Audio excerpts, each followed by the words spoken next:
All right, we are live and first episode of the new year, 2025. And on today's episode, I interview a Canadian bassist and singer, currently a member of hardcore punk band Propagandhi.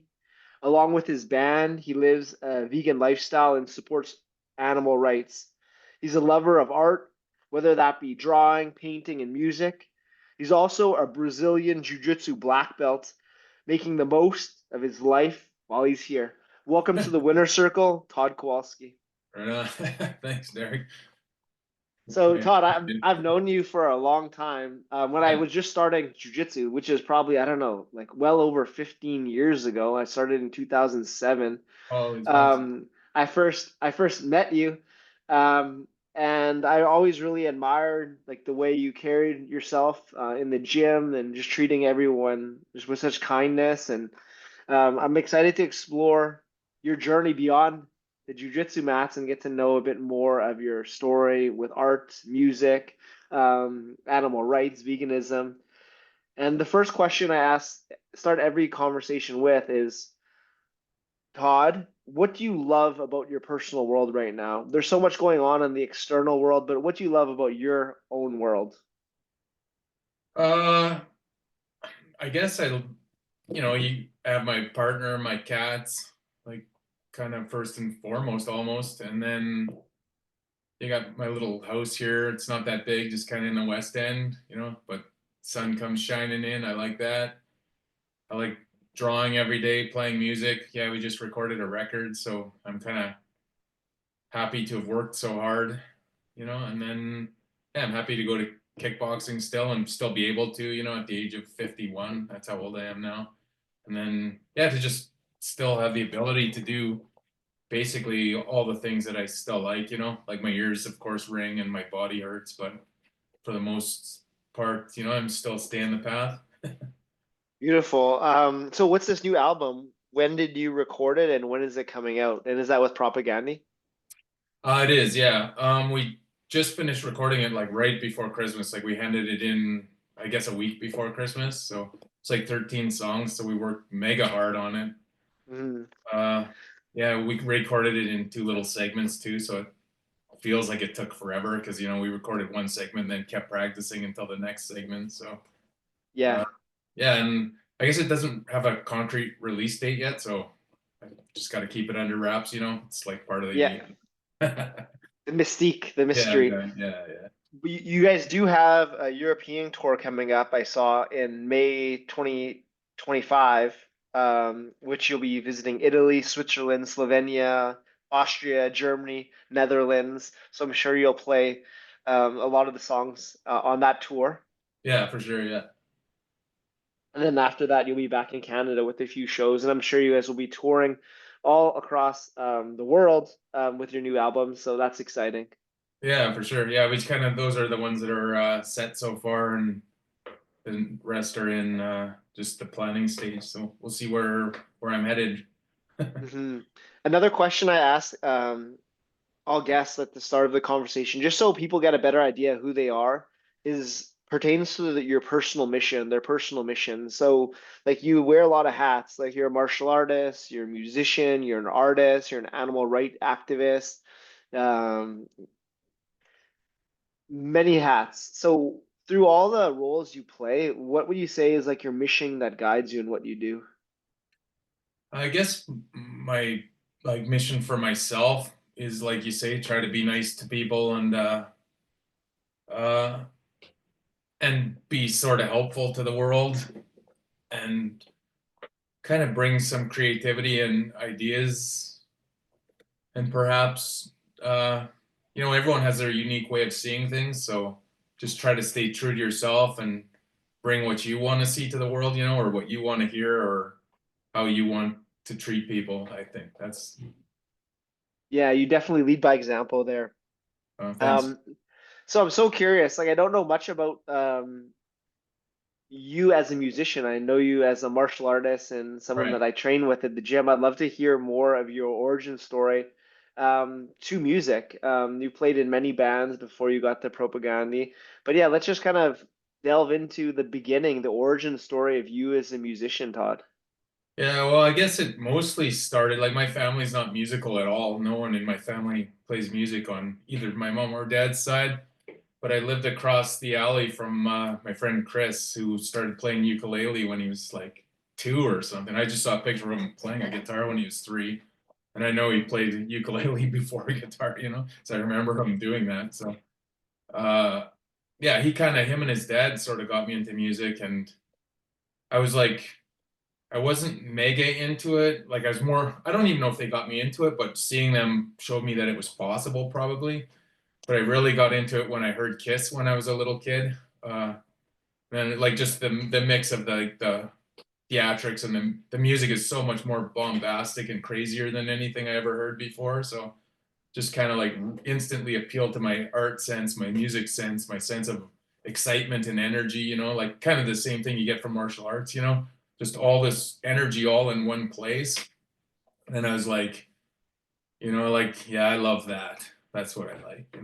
And just kind of stayed on that path, like hear something a little faster, a little heavier, like Judas Priest, then you hear something a little faster, like death or something, or possessed, then death, then, just keeps going and going until you're like, oh man, like what else is possible? Hmm. And then yeah, I just played in bands, like everyone else, and then moved to Winnipeg. But I went back to like get my friends from Regina to move to Winnipeg, which they did. And then yeah, we played around. We went to Europe. We went touring the States, Western Canada, and then yeah, that was kind of just that sort of fell apart. People have jobs and they have to go do stuff. And then yeah, Propagandhi asked me if I wanted to join, and yeah, that's where I've been ever since, pretty much. Hmm. That was like '96. Yeah, When you joined Propagandhi? yeah. And so, like, was that your full-time job? That's your full-time job now? Like you said, your old bandmates that you brought over to Winnipeg, like they had to like get jobs, but like you made your job as a musician, correct? Yeah, as soon as I was into Propagandhi, and yeah, of course we're all into like metal and whatever. So yeah, they started paying me $666 a month. Look at that. I was like, okay, I'm set for life now. And then, yeah, and then things just kind of keep going. And then yeah, that's Yeah. I had a job once at a needs center downtown just because I wanted to yeah help kids or whatever, and partially just to see if I could actually hold down a job. So. That's interesting. I used to work for there. Oh, You'd really? think, yeah, Oh, wow, cool. yeah, a while back. So that's like Oh, right. another commonality we have. Yeah. Oh, that's cool, So man. for someone listening, that is passionate about music or passionate about whatever, and they're getting pulled to have to like sustain their income and get a job, like what is your advice for someone to transition from music as a passion with your buddies to making it like a profession full time? Like how does one go about doing that from your personal experience, but just your knowledge of the industry? Um, I guess in our case, where we were successful was completely not partaking in the industry as much as we possibly could. Like we're actually like our premise was like counter the industry. Like we want to do it ourselves. Like our bands were touring people's basements and just whoever would do shows. But it just Yeah, kept building and building, and people were like people can see that you're doing what you want to do as opposed to like trying to get like we didn't have promo packs. We weren't like shopping our records to labels and like making videos, and that's all fine, but it's just we didn't do it. So it's yeah, like I just kept kind of building because I think people just were like, okay, these guys have something to say, and I guess the other thing beyond that, like you can do all that what you want, but if you don't practice, then you're like I think that's like none of us are like mega talented people, but we're willing to practice like 5 times as much. Like until we have what we want, we'll sit there for hundreds of hours. Like even if it was something that might take someone less time or someone more talented might have a better result or something. Like just hmm. work with what you have. And I think that's the thing is like if you do what you want and uh what you want to hear, then you assume that other someone somewhere is going to want to hear that too. rather Hmm. than trying to sound like your favorite band or fit in here. Yeah, I just think that was our success. yeah, authenticity and just following your heart. Yeah, That's what like I truly, hear. truly, yeah. Hmm. And it must have not always been easy. Like, what were some obstacles you had to overcome on that path? Some notable obstacles in the music world that stand out for you. Uh, really, like ever since I was in Propagandhi, it's just like we just do our thing. It's like any obstacles are just our self-imposed obstacles, like how much do we want to tour, how much are we going to do this. But Yeah, like we've never really cared too much. So like I don't know if we had any, to be honest, like anything that really felt like something standing in our way, was yeah, really how much like we're willing to practice and jam a lot and do whatever, but we're not really willing to tour like 300 days a year and just have no fun and burn ourselves out. yeah, yeah. Just having fun with it and kind of like Yeah. jujitsu, just going with the flow, riding the Yeah, yeah. wave, Yeah, finding your center. and trying to think like you want it to last, like you don't want to like tour so much that you all hate each other in like a year and then you know what I mean? Like how many bands probably implode from that? Oh, for sure. Yeah. So nowadays, how often do you guys practice? Are you guys all based in Winnipeg? Yeah, we all live. George lives now in St. Francis, just outside Winnipeg. But yeah, we've all lived like he moved on. He lived on Toronto. I'm living here. Another guy lives like just down the street too. So yeah. Oh, but Amazing. we have a guitar player that also lives in New York, Okay. like touring and that with us. Yeah, so that's pretty good too. But like obviously we have to jam as a three piece for the most part, and then kind of Yeah. add them at the end. Yeah. So generally, how often are you guys practicing? And I'm sure it varies. Yeah, it depends on what we have coming up. Like right now, because we just finished a record, like we're just like we're not really doing anything for the next little bit, but then we have tours coming up, so we'll start practicing those. But Okay. uh like we actually only practice like 2 or 3 times a week together, but we're all practicing our skills like every day. I go take singing lessons, play my guitar. But you have to write the songs, you have to write the lyrics, you have to practice all your little skills, you have to practice the other guy's songs. You have to practice your own songs. So like over the course of each day, trying to do all that, it kind of amounts to a whole lot of stuff. I'm really curious about your transition to being to singing, because you started off as like the bassist, right? And then Yeah. you started singing. So tell me about that journey. Well, actually, in my band before Propagandhi, I was singer and guitar player, but Okay, it was like me and the drummer of my old band and Chris from Propagandhi, we were kind of playing in our own little band, just kind of this, not really trying too hard kind of band on the side. So then when it was time for Propagandhi to get a new bass player, Chris, who's the singer now, asked me if I wanted to be in it, but I was already singing for the other band and playing guitar. So I just had to okay, kind of like bass is a little different than guitar, so I had to just kind of adjust and just get kind of better over time. okay. So singing, you've been singing since the beginning of your music career? Yeah, yeah, pretty much, I guess. Yeah, ever since after high school, everything after high school. Yeah. Okay, okay, amazing. So my next question pertains, so this is like welcome to the winner circle.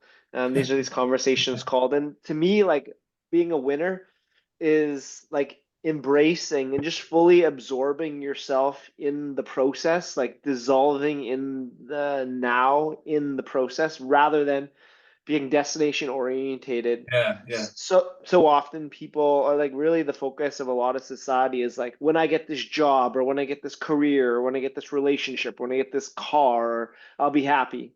And yeah, then you get there and it's like maybe there's like momentary happiness, but then it's just like, oh, like what's next? yeah, So we're exactly. Yeah. we're missing like the sweetness of the song, and that's just fully surrendering with humility in the present, to the process. Right. That's what being a winner means to me. What Yeah. does winning? Yeah, go ahead. Oh, go ahead. Yeah. What does I it was like, mean? what Yeah. does winning mean to you? I think to me, it's exactly right. Like, I think the time when I learned That's the one good thing, like about having done martial arts for so long, is you clearly see, like as you and your brother know, like you see people start up, they're athletic, they're stronger than you, they're better, and you're like, you think to yourself, oh, this guy's gonna be better than me in like a few years, you know? And you have this thought, and it's fine. You're like, you don't care. It's not like, oh no, this guy. But it's like, but then time ticks on, and you're going every day, every day, every day, and they're kind of going, sporadically, or they go and quit or whatever. But you see at the end of the time period, you're like, holy, this person like either like still hasn't caught up to me, or they Quit. quit, or at least if they have gotten better, it's only because they were going so much. It's only the people that were going so much got better than you. So you really see, like, okay, if I do that with drawing, if I do that with guitar, like it's obviously the same thing. And Hmm. and Hmm. I think that's becomes my band's perspective. If I just sit here and I practice and I play, like the outcome will be a great record. But if I sit here and Yeah. think about playing and procrastinate and do this, then the outcome will be, it'll suck. And like same with Yeah. drawing, like I always think like I just have to get myself to my drawing table and start moving my pencil around and build momentum.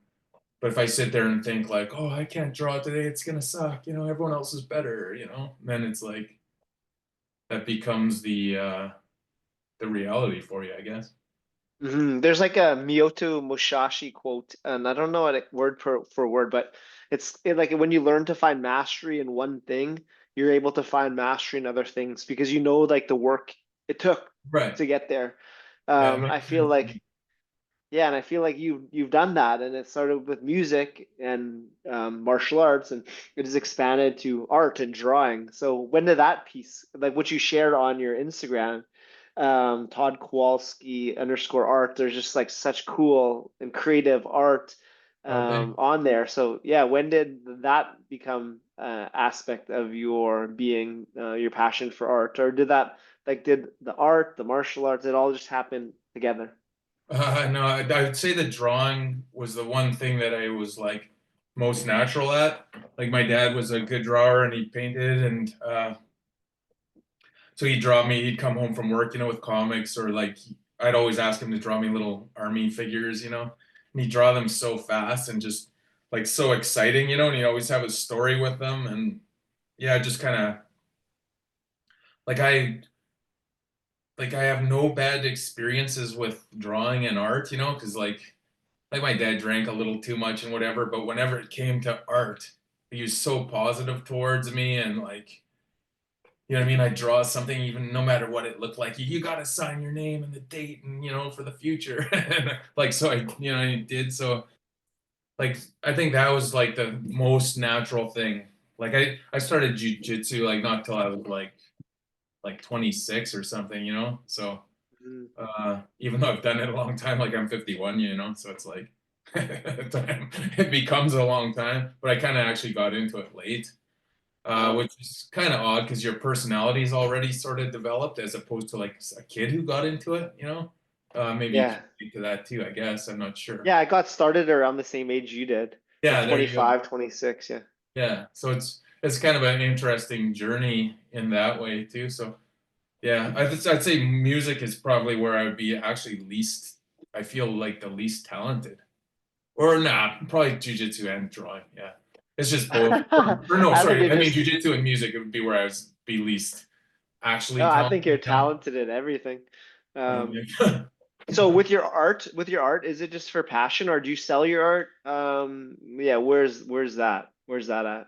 I don't. No, I don't. I just don't want to get into it. Like music's kind of professional, so like I did a record cover for this band I've liked since I was a kid, and like they asked me like how much. I was like, I don't even want to think about it. Just let me draw it, and you can pay me later. Yeah, yeah, yeah. Did. And I'm doing a record cover for a band from Mexico right now. It's the same thing. They just asked me if I want to do it. I'm like, yeah, okay, I'll do it, and then I'll see what they pay me. Like, it's not the way to go, and I don't recommend it or even think it's good for art in general because maybe people start to devalue it. But I'm just trusting that they will see the value and Yeah. pay up, like Yeah, hopefully yeah, they yeah. see it and go, that's rad, yeah, we're paying, and we're happy to. Hmm. Because it's like Hmm. when our band just recorded, the guy who mastered it or mixed and mastered it, he did such a good job that like of course it costs you a lot, but he did such a good job. You're like I said to the other guys in my band, like people don't mind paying if you did a killer job, you know? It's just like, yeah, this Yeah. guy deserves it. Yeah, here, take all our money. There you go. Amazing. So let's get into the origin story for the martial arts. So you started when you're 25, 26, been almost like over 25 years now, I guess. Yeah. So yeah, how did that come on upon your journey? I was talking to my coach Tino Gazzardi. He says Oh you yeah, and yeah. him started training like way back in the day when it first arrived here in Manitoba. Yeah, exactly. Yeah. Yeah. Yeah, it was like Glenn and Bob McRoberts were the first two guys, Glenn Flamond, that I Yeah, know. Yeah, so they brought this guy Mark. Like the way that it started was yeah, McRoberts went to a self-defense thing in Denver, and there was like just jiu-jitsu guys there, and he thought they were defending themselves the best. So he brought this guy Marco from Brazil, who was actually João Vasconcelos. That was yeah. that was his brother. Uh, yeah, so he was the first guy really, and there was maybe Marco Suarez, or was that his name? Yeah, in I've Vancouver. heard of that. Yeah. Yeah. Uh, Marcus Suarez. Yeah, it was one of the two. Yeah. So yeah, so it just kind of built, and eventually Rodrigo and Joan himself showed up. But I guess the way But I got into it, yeah. I was in Kung Fu. Or well, I guess actually more I go back to just like really wrestling and fighting with my brother and my dad and my mom. Like we just all like we all just like to wrestle and fight. And then yeah, and just something kind of appealed to me. And I had some fights when I was a kid, so like you remember them, and you kind of like I remember a couple positions where I'd be locked up with a kid in the snow, and you don't know, neither kid can really move because you're sort of locked up holding each other's jackets, like stuff like that kind of little stuff, and it kind of interested me. So I saw a guy I know walk into Shaolin West Kung Fu down there on what I don't know, who cares what street, but Yeah. Pacific downtown. So I was like, oh, I'll go with you. So I started learning kung fu, and then yeah, this guy was doing kickboxing and jujitsu just like for a couple months. Like we wanted to scrap in the basement. So we're fighting, and yeah, he choked me out like with a triangle choke really quick, and he was smaller than me. So I try to be a realist in life. So I was like, okay, I like instead of being like, no, no, I was just like, I want to learn what you're learning. Yeah. So then I just instantly switched to jujitsu. And all the guys we know were training way in the south end. So Uh-huh. I was just downtown with John Yim. You know Johnny? No, no. Yeah, he's been around since yeah, before me. But he was a white belt. Like you probably didn't know too much, but to me, he was like a master already. And he's still doing it too, actually. I talked to him a week ago at a bar. And Oh, then, yeah, I think I know. He's like he's a yeah, bouncer, I yeah, yeah, think. exactly. Yeah, Yeah, yeah. yeah, yeah. He's a great guy. So, Yeah. Uh, yeah, I don't want to make this story too long, but basically, yeah, then I ended up, we call them the Brazilians, because they're learning from the guys from Brazil. So we finally saved up, or not saved up our money, but just like we're willing to pay to go take the bus all the way to the south end to train with those guys a couple times a week. And Yeah. then just kept going. I was just really interested, yeah. So, like, what were the key learnings you've taken from your over 25 years of Brazilian Jiu-Jitsu that you like that you apply in your life today? Whether that, yeah, not just all aspects of life. I I guess it's mostly just the perseverance, like I said before, just that. And you have to also I kind of like that in jujitsu and like kickboxing, like you have to be a real ass to cheat. You know what I mean? Like you have to really be wanting to hurt someone, which I don't want to, So it's like when I was a kid, like you're playing tabletop hockey with your brother or something, and you're kind of trying to cheat your way through, like especially because my brother's like 3 years older than me. So I Yeah, just I just like that it just was what it was.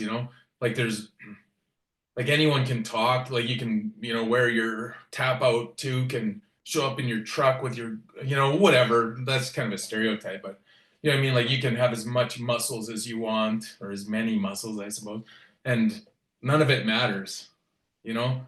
Like you step in and it's only the people who are training hard and working hard. Like, all the illusions are gone. Just like, yeah, are you here practicing or are you not? Like that ends up being the only real teller, like which like there's no talk, there's no like I like this better. I like, you know, like even back in the day it'd be like wrestlers versus jujitsu versus kickboxers. I was like, dude, just try to learn it all. Like you don't need to like try to defend one, just try to learn. Yeah. yeah, absolutely. And more recently, like the last few years, you've transitioned to doing more Muay Thai than Jiu-Jitsu. Yeah. Um, and I think we've talked about like it's just like over time, like Jiu-Jitsu takes its toll on its body. Yeah. And Muay Thai, you're able to just kind of train safer, so it doesn't affect all your other passions, your art, your music. What do you love about Muay Thai versus Jiu-Jitsu?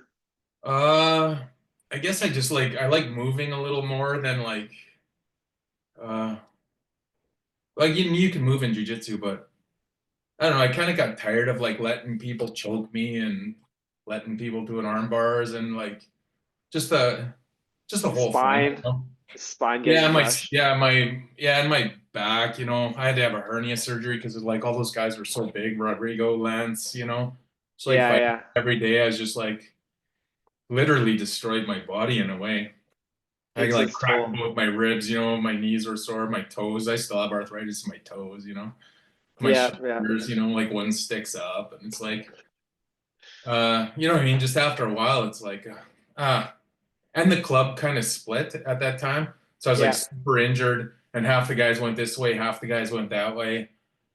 So when I was like felt healthy again, like I had this hernia surgery and it didn't heal right, and then so it was just like taking forever to heal.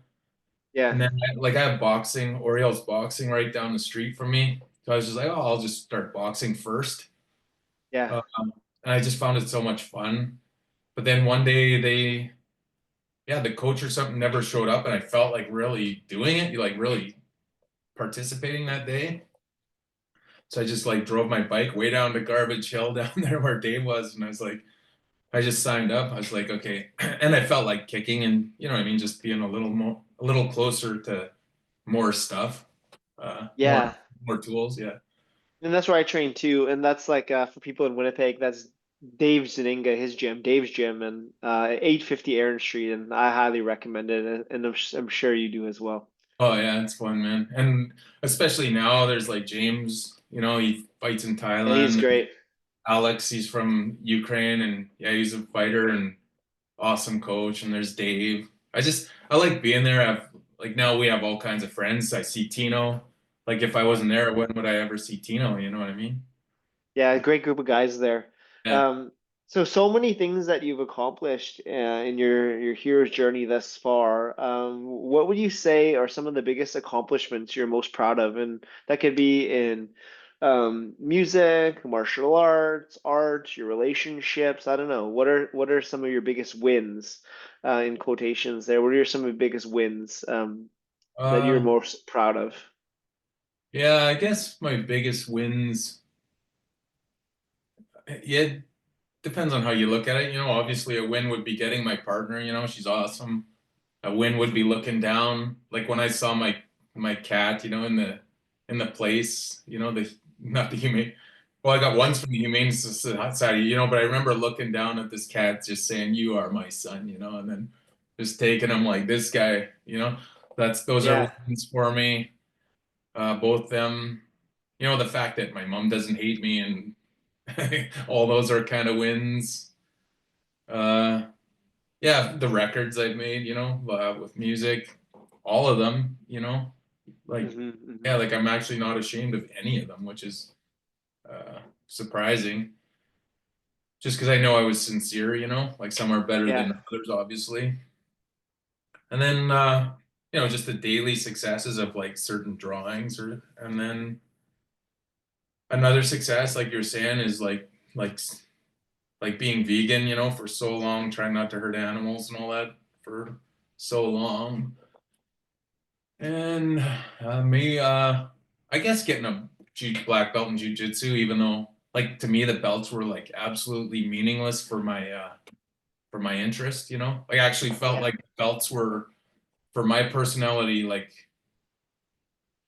don't motivate me. They almost are the opposite, like Yeah. it just seems stupid. Like now I have this belt with you know what I mean? Like I don't care. Yeah. Yeah. You just want to keep your white belt and let it turn black over time with all the practice, you know? Yeah, yeah, or just I'm like abandon the idea, you know what I mean? Yeah. You Like have a piece of string. yeah, because it's not like you're gonna get a black belt and it's almost pointless in a way. Like I don't need people to say like, "Oh, that guy is good," and I also don't. I'm not gonna have a black belt and then beat up people like twice as hard now because I have it. So it's like almost irrelevant. You Yeah. know, Yeah. I guess in terms of, I guess where it makes sense is in competitions, right? So Hmm. everyone's like on a similar level. So I guess it makes Yeah. sense. Yeah. Hmm. Hmm. So that's another thing I want to talk about is your vegan lifestyle and your activism for animal rights. And yeah, so let's talk about just how that started and how has it evolved. Well, that started, I guess, yeah, I moved to Winnipeg, so I'm in a fresh new outlook on life. I left Regina, which, and the people At I met like, here seemed more open-minded. Sorry, what's and that? what age was that? Like 18? When did you Yeah, move to 18. Winnipeg? I think I was 18. Yeah. Yeah, So I moved here, and my first roommate he was from India, so he was vegetarian, yeah. which had something to do with it, I'm sure. I didn't initially, no, I probably did. I'm seeing him eat do that. I don't know what we talked about, but I bought a book called Animal Liberation, Okay. which I was reading, and I had a few people from Winnipeg that were vegetarians, like people that I met, and I was like, I liked them. I liked them as people. And I think at first I almost felt uh, like because I was from Regina, and I almost felt like not that they were smarter, but they knew. I just felt like I was in a bigger, more open-minded place. Uh, Hmm. so I was like, I kind of respected that they were thinking things I hadn't really thought of.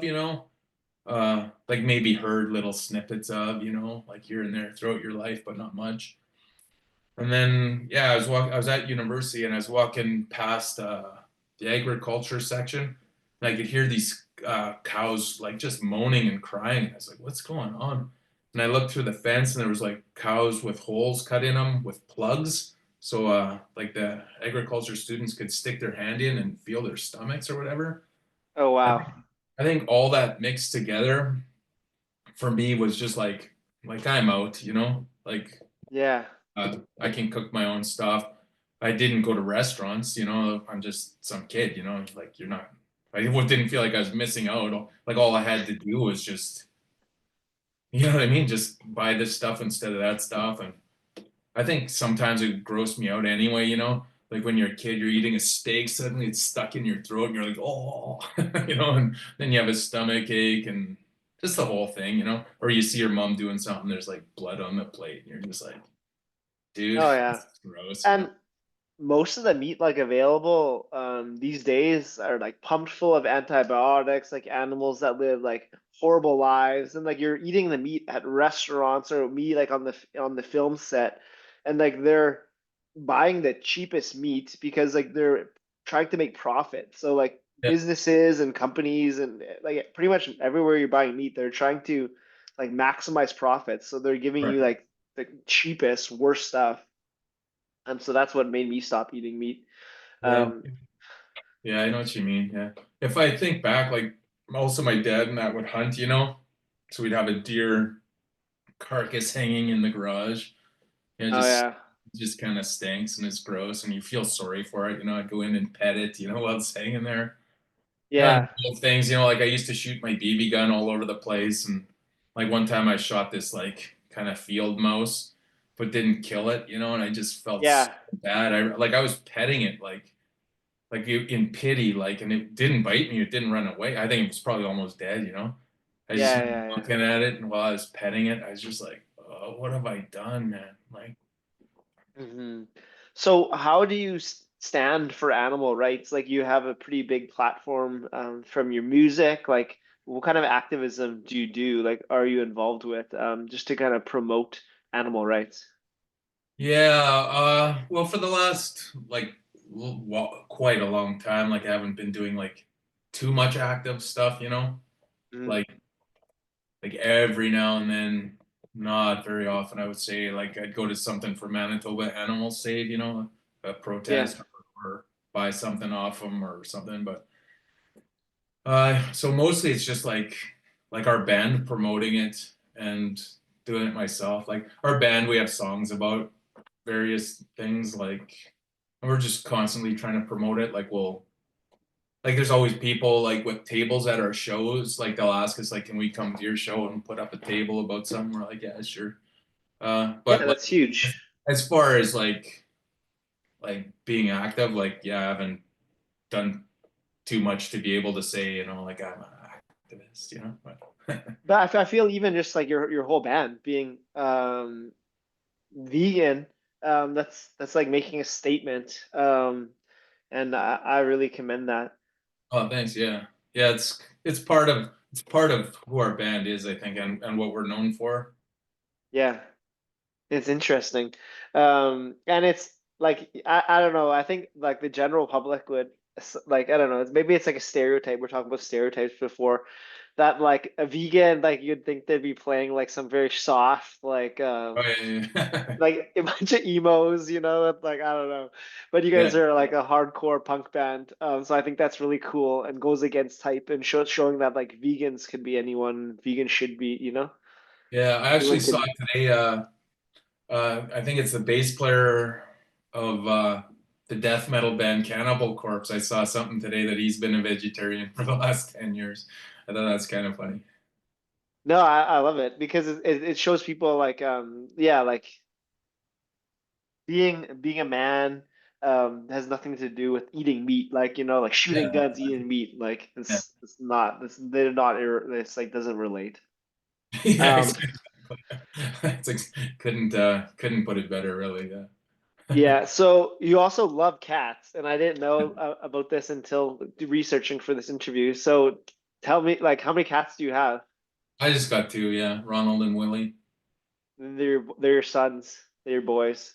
Yeah, exactly. Yeah, yeah. I had a How old different are cat, they? Sally. They're only three. My other cat, Sally, was 15. So Okay. then, yeah, when she died, wait a couple months, and then yeah, yeah. There's nothing better, man. Not dogs and cats and all animals. I like all. I can look at a chicken and think that's the cutest little chicken I ever saw. Yeah, yeah. Yeah. So, like, what do you like? I don't have pets. Like, why do you recommend people get a cat or a dog? What are the benefits you'd say? I guess to relate to other beings that aren't humans, and you can a lot of times I thought in the past many times someone won't like cats or they won't like dogs if you're afraid of them for some reason that's fine, you say to yourself I'm afraid of them, but to not like them it almost shows you something about the person. It's how can you like an entire species all you have to do is try to understand them. You know what I mean? So for Yeah, me, my cat Willie just stares at me all day. I just you kind of get this bond, but you don't really know what they're thinking in any way because their brain's this little thing. But there's just something magical about it to me. like they see different colors than us. They see different things. They understand. They can smell things we can't smell. Uh, Yeah. that's just so cool to me. I think it helps you practice your empathy, Yeah, compassion and love, you know, having a pet, like you just there's so much love in your life. And I think I really feel like reality is very much based on like vibration and frequency. So by having like those love frequencies, like sending like so much love to a pet, I think that echoes in your yeah, life. yeah. And they send it back. Well, you know what I mean? I Yeah. don't think there's too many people unless they have like a troubled pet, you know, like from somewhere else. Like there's not too many times you won't be like getting back more than what you ever gave them. Yeah.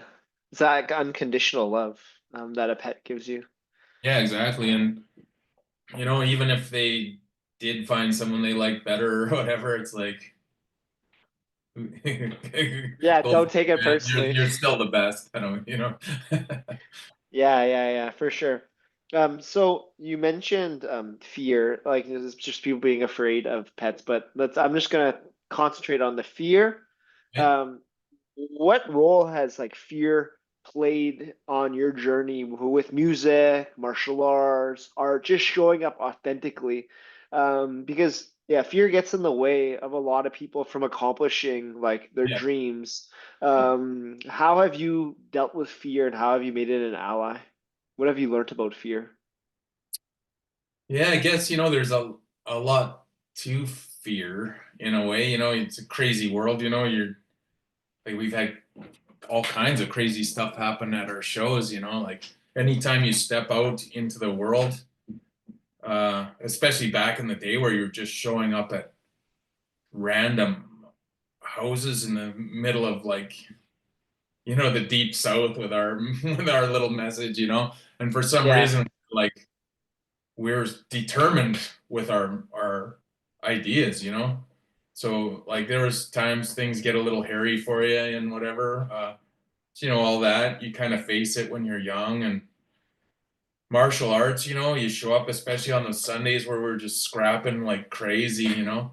You just show up, there's all these huge guys with 10 times as much muscle as you, and you're just like kind of look into yourself. You know, you just, I don't know, you just stare out into space for a minute, gather yourself, like, okay, let's go. You know what I mean? Like not in a cocky or stupid way, just more like I can try to do this. You know, like I can try to do whatever I can to save myself on this day. You know, uh, and then and then art, yeah, you're afraid to fail. That's actually, I think that's the biggest thing about all of it. Like you play a show, yeah, you're afraid something's gonna go wrong. You're afraid the crowd's not gonna like it. You draw, you're afraid of the proportions are gonna be wrong. You're afraid it won't be exciting. You're afraid that the story won't be told right. You're afraid you won't be able to do the perspective you want and tell the story you want. The whole thing, you know, you're if you draw a portrait, like if I'm drawing you, you're like a lot of people will be afraid to ever draw because they're afraid that it won't, you know, won't look like Derek, so I better not put my pencil on this paper, you know. yeah. Like I think, It's like even in martial arts, it's like you're not so afraid of like being punched or hurt. You're afraid of failing, you know. Like you yeah, step in, you're like, oh, this guy's gonna tap me out and I'm gonna move down the you know the food chain. You know what I mean? Everyone's gonna now think I'm a drag of society, and then yeah. you know what I mean? Like And that's that's more it. totally the fear of failure, and like that's what stops a lot of people from pursuing their dream. Like people have a calling, like it's in the heart, I believe, that is telling them to like pick up a pen and draw or write that book or go travel or really just fulfill their heart's calling. But they're erroneously like pulled to the path of should, like the shoulds of society, like the shoulds of your teachers or your parents that are saying, oh, you should just play it safe, like don't fail. This is the safe route. There's gonna be like it's very predictable here. And people get like trapped on that path of should versus following the path of must, the Yeah. unknown, stepping into that unknown world where who knows what can happen. You can lose everything. Yeah. Um, what advice would you have someone stuck at that crossroads of should and must? Yeah, it's hard to say because everyone has different lives, you know? Like if let's say if for some reason I had a couple kids when I was really young, like Yeah, my musts and shoulds would be different at least for a while, you know? Like maybe you could yeah, keep burning on the side, but you know, as you get older in music, like I think it'd be harder and harder to pick up as you're older because like when you're young, you kind of build your crowd and you're all young people and it's all whatever. But it's like it's generally though like that a lot of those same people sustaining you till the end because you moved them right, and then it's like yeah, new people being added, but like it really is like that's your core audiences was developed years ago, and yeah, then uh art's a little different like I think because you can put it on Instagram and it appeals to such like if I put something on Instagram art wise, you know, like I'll be getting stuff from, you know, Africa, Iran, like it's just like worldwide. Everyone sees like a portrait or even like Dungeons and Dragons looking stuff, like anything, like it kind of appeals to so many people and they can't see who you are. Like they don't know how old you are. They know nothing about it. So it's just like it's kind of a worldwide wide appeal where music is more social, like yeah. more scenes and more people just like I do like or I don't like that like stronger than art. I think you know like Hmm. if someone's gonna hear like country music or death metal, you know, like there's more people are gonna be, oh, I don't like country music, I don't like death metal, you know. Yeah. Whereas you know if you Oh, see Dungeons and Dragons, my mom will go like, you know, would more likely to just look at it and be like, uh, it's kind of cool. I don't you know what I mean? It's just not gonna do, you know what I mean? It's not gonna really repulse her or something, you know? yeah. Personally, like, what have you learned about failure? Uh lots. Yeah, like truly, yeah. It's like I've learned that no matter what you do, part of you is gonna somehow feel like a failure. I was saying that to my friend even after our record. I was like, yeah, it's crazy how no matter what you do and no matter how successful you feel, like I was like, this is our best record we've ever made, but Yeah. somehow you still feel like a failure. Like, or, you know, you draw, but it wasn't quite good enough, you know, or, you know, just all that. Like, you even like tonight, I'll go hit the pads at kickboxing. Like, you know, I could have tried a little harder. Even if you were going so hard, you're gonna have a heart attack. You know, like it's just like you still Hmm. feel like I should have went harder. I should have tried harder. I should have, you know. So if you can, yeah, I don't know. Maybe it's just like I know we're in the winner's circle, but it's part of what's inside me a little bit is to just like just a little bit of unfortunate darkness that follows you. You know, just like Uh, yeah. what do you do with that? What can we do with that? Just listen to it and let it Yeah, go go, on or to the yeah, go on to the next thing. You know, like if a picture, there's stuff, either correct it. If you know what's wrong, correct it. If you don't know what's wrong, go on to the next thing. You know, and maybe you could come back later. If it's kickboxing, you just kind of walk home and just be like, okay, I'll try harder next time. If it's music, same thing. Just like you'll hear the few things on the record that you wish were better. You know, or things that you couldn't complete or your body couldn't do. You know, if you're singing, right?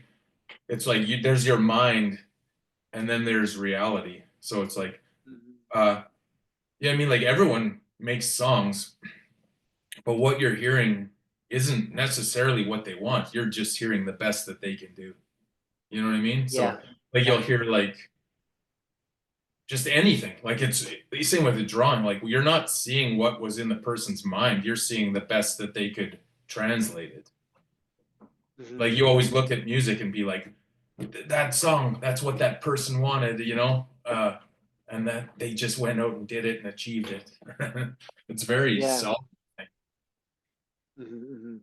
Yeah, no, so much wisdom shared in this conversation, many great gems of knowledge and wisdom that you learned on your path. And a lot of this has come from your personal experience, but some of it has come from just various mentors and helpers Yeah, that lots. have helped you on the way, whether they be people you met in person or people like authors or musicians you read or listened to. So let's take a moment just to acknowledge some of these people who have been some impactful mentors and helpers that have greatly helped you on your journey. Who were they? And what were the primary takeaways you learned from them that you've applied into who you are? Yeah, well, I kind of have so many because I take online classes and stuff all the time for art and for music. I guess would be early on would be my friend Chris and his dad from across the alley. They kind of got me going. Beyond that, I was like almost on my own, so I wouldn't even be able to say I had too many mentors in that way. Okay. Uh, Literally, yeah, just those two guys got me kind of going, and like even my guitar teachers kind of blew. They kind of sucked. Uh, so I guess from that, I don't like I guess I could call the guys from my band my mentors in a way. Uh, Beyond that, I don't know. Just stuff you see, Hmm. but art, there's so Hmm. many. Yeah, like just Nathan Folks, Iris Moody. Oh, I can think of so many. Will Weston, just people online. Like I just go like, who's the best artist who can teach me what I want to see, and then I just try to either take an online class or a few times I went down to find them. Like yeah, Aaron Coberly, this guy from Seattle, Sean Cheatham, a painter from Los Angeles. I just felt like these people can teach me, and Hmm. I try to spend my money on that instead of stuff, just Yeah. like I try to spend my money on learning. Like, so if something like I'll have a lot of friends or be like, that class is whatever this amount of money. But I'm like, yeah, but you'll spend 10, 20 years trying to figure out what they're gonna teach you. So it's like, dude, Mm. like just if you have the money, just like spend it on invest on yourself and like it'll come back in some way. Yeah, absolutely. Like you definitely are a lifelong learner, and a man of action. What are you currently learning right now? What is something that you're learning right now? Right now I'm learning Muay Thai with Alex tonight. Uh, Mostly just hitting the pads tonight, and Yeah. um, I was just in a class with Iris Moody online, like learning to go from like VR, like VR headsets, Yeah. learning to build, do a sketch, try to build in VR, then put it in Blender, then put it in Unreal Engine. So like you Mm. build it in, you sketch it out, try to build it in VR, try to light it in Blender, and then add rain and stuff and all that in Unreal Engine. But of course, like I don't know much about too much of it, so I was like, uh, I mean, I just kind of my initial stages. And then before that, I took an online class with Arthas Pillarget, who did the art for like the movie Klaus. It's on Netflix. So awesome. Okay. The Arcane. I don't know if you've heard of Arcane, but yeah, No. he's like a background designer for those movies. He's just so Okay. awesome. Okay. Yeah, he's so awesome. So I guess I was doing that. Now I'm signed up for a couple more classes at the end of February, but so right now I'm just kind of Amazing. biding my time, trying to let some stuff soak in before I have to learn anything new. Yeah. Yeah, like you're definitely a man of action. So I'm very curious how you're going to respond to this next question. Yeah. Well, actually, I'll add What? one more mentor for music. Actually, I do have a singing teacher, Dion Berger. Yeah, she's helped me a lot and helped me think about it because I grew up not singing. A family that doesn't sing, so I have like all kinds of inhibitions. So Yeah. yeah, Yeah. kind of good. So the question I was going to ask, but I will come back to that because I'm Okay. curious about the inhibitions. So what has Dion taught you about inhibitions and letting go of those? And Yeah, just like I tend to doubt myself, like in everything in a way, like I keep at it, keep on the path, but have a lot of doubt. So it's okay, like in singing, like it ends up being like just constriction, you know, just like if you're boxing, like the tighter you are, yeah, like you feel like it's gonna be better punches, but it's really the looser you are.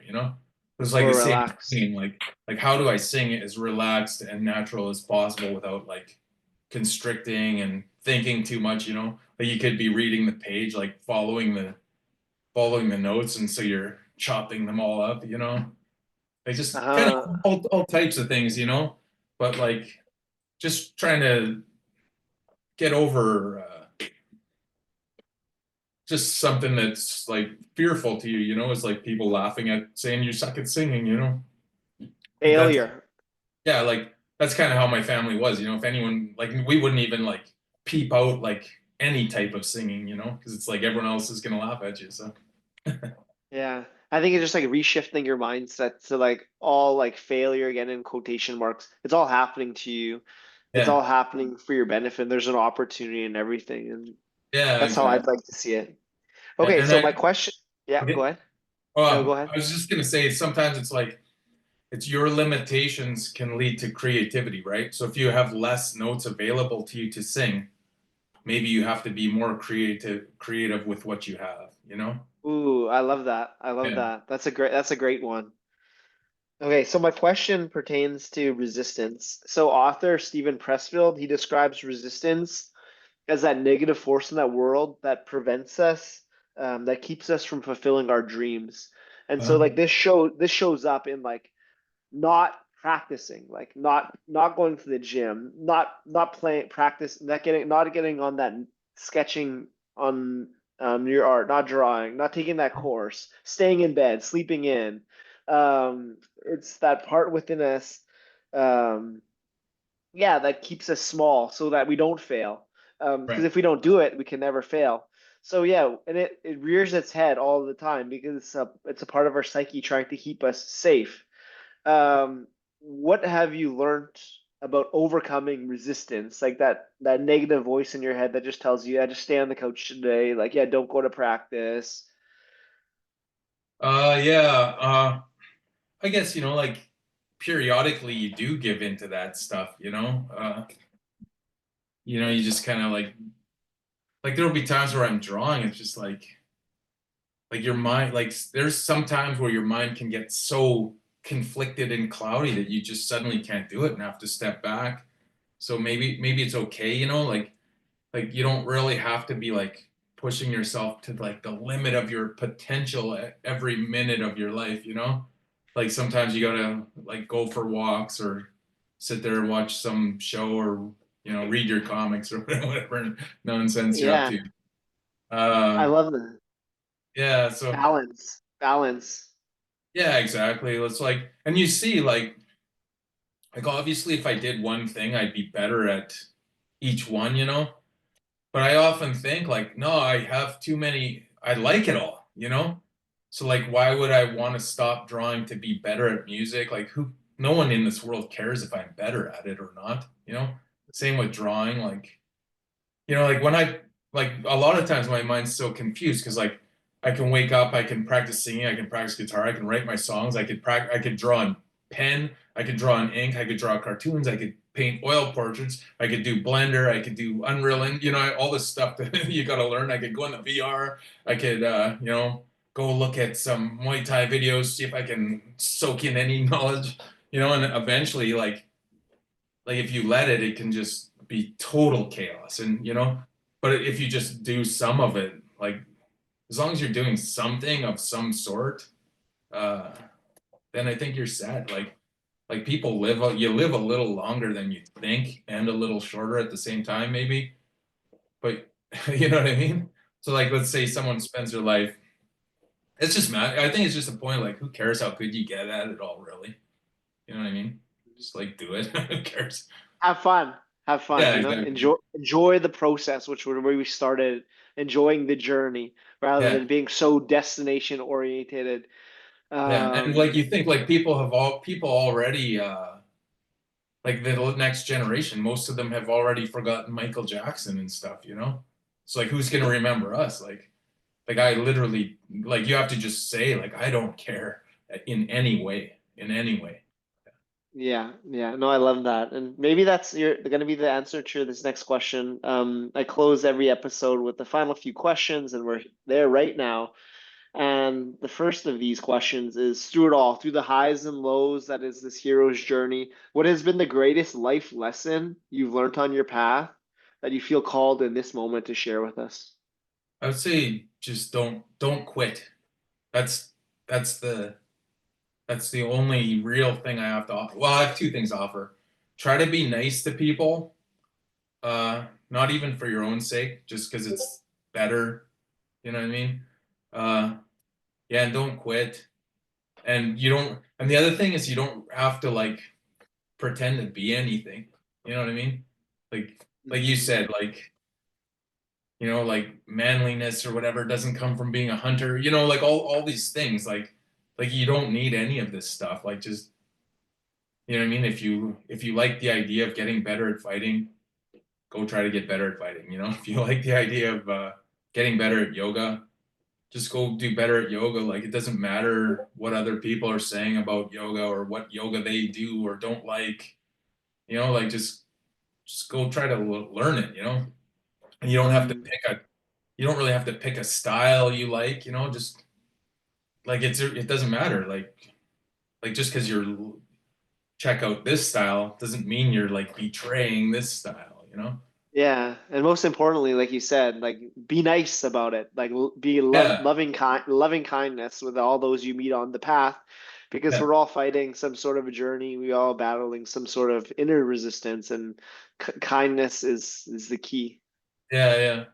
And I guess, like if you grew up in like just a certain types of families, I guess the other thing is be like at least put in an attempt to understand where the other person's coming from.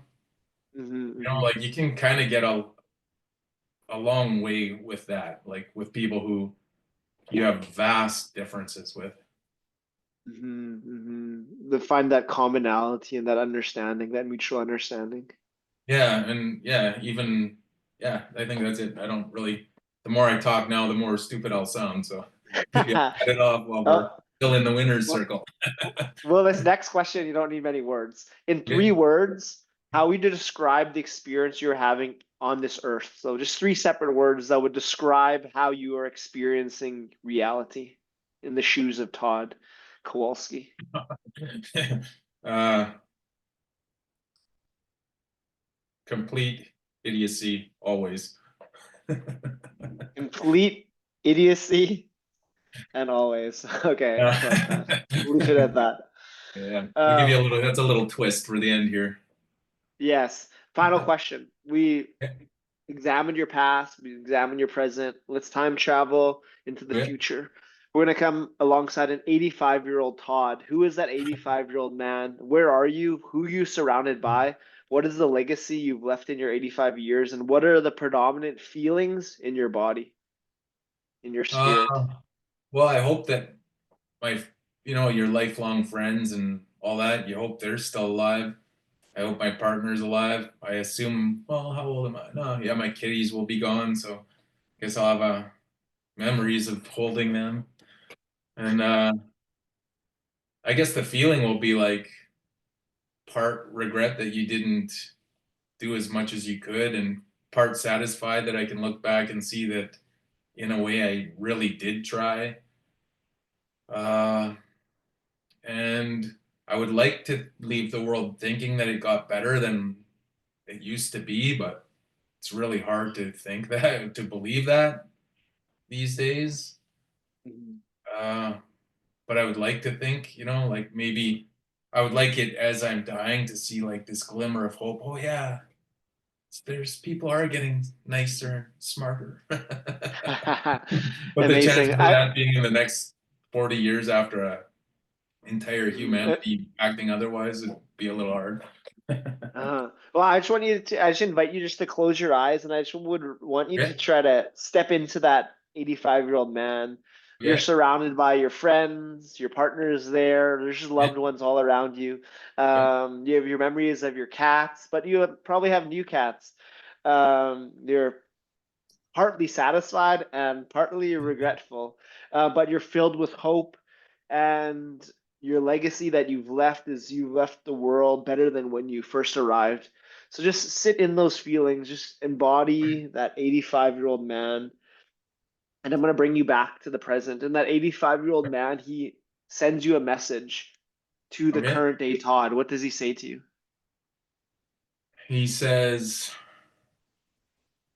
"Keep on trucking, son." Keep on trucking, son. Keep on trucking, Or something of that. Todd, Yeah. Derek, and all the listeners. And I think that's another wise word of wisdom to close this episode. So for people wanting to connect with you, Todd, they can connect with you personally on Instagram at Todd Kowalski _art, which I recommend. Such amazing Yeah. pieces on there. I'm excited to follow along that part of your journey. Propagandhi _official is how they can get a hold of your band on Instagram. And And the you could, website is yeah, propagandhi.com. yeah, exactly. And you could check us out on Spotify too. Propagandhi.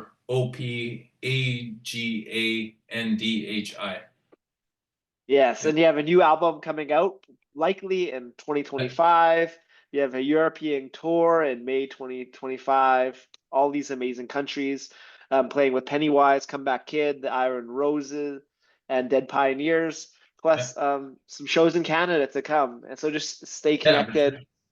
sure. With that, thank you so much, Todd. Any last words from you?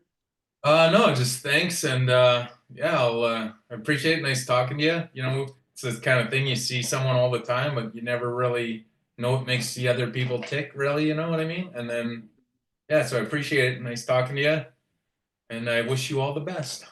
And we'll Happy New see you at the Year. gym. Let's close it Yeah, with the fist bump. yeah. I'll be there in 20 Boom. minutes actually. All right, see you, Todd. All right, see you, Derek. Take care. Thank you.